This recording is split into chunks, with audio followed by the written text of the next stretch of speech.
సంకష్టహర చతుర్థి ఉద్యాపనము. నా పేరు ధూర్జటి సర్వమంగళ.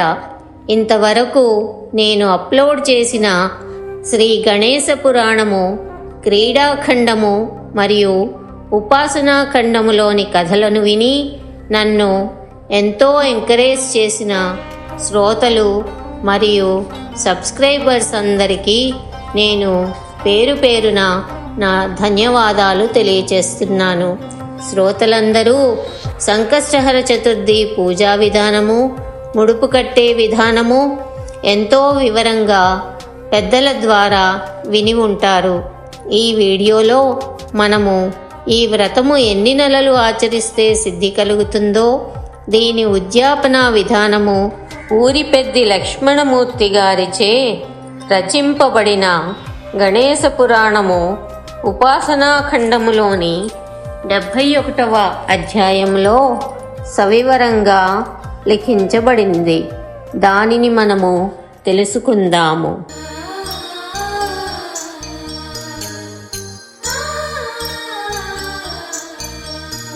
శ్రీ గణేశ పురాణము ఉపాసనాఖండము 71వ అధ్యాయము. సంకష్ట చతుర్థి వ్రత ఉద్యాపనము. వ్రతము పూర్తి చేసిన తర్వాత ఉద్యాపన చెయ్యాలి. అది మొదటి నెలలో కానీ, 5వ నెలలో కానీ, 7వ నెలలో కానీ చెయ్యాలి. పూర్వోక్త విధానముగా పూజ చెయ్యాలి.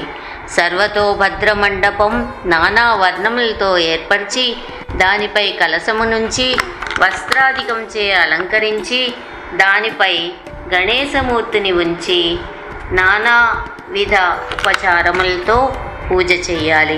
చివరన తిథికి, దేవతకు, చంద్రునకు పూర్వం చెప్పిన రీతిని అనగా తిథికి, దేవతకు ఒక్కొక్కసారి ఉపాసనాఖండము 71వ అధ్యాయము.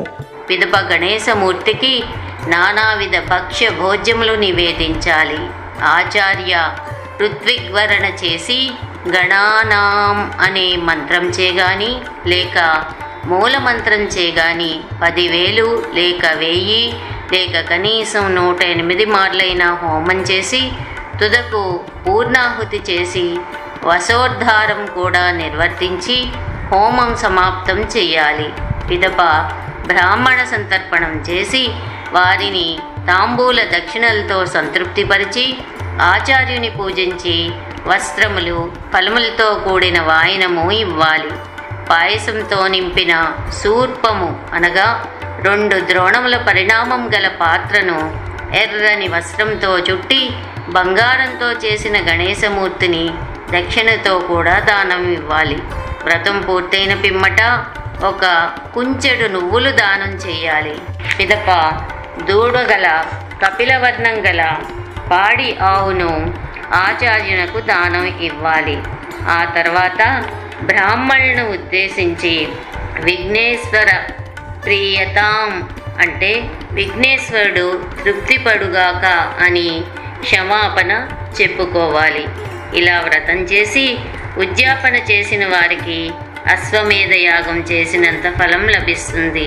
ఈ వ్రతం కృతవీర్యుని తండ్రికి బ్రహ్మ లోకోపకారం కొరకు చెప్పగా అది కృతవీర్యుని తండ్రి కృతవీర్యునకు తెలియచేశాడు.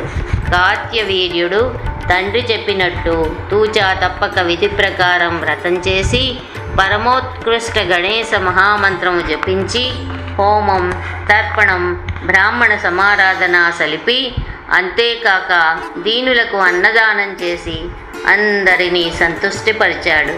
తపోనిష్ఠులు, వాక్సిద్ధి గల బ్రాహ్మణులు రాజును ఆశీర్వదించారు. వారి ఆశీర్వాద బలం వల్ల రాణి అచిరకాలంలో గర్భవతి అయింది. నెలలు నిండాక ఒక శుభలగ్నంన కొడుకు పుట్టాడు. పుత్రజననోత్సాహంతో రాజు దానాలు చేశాడు.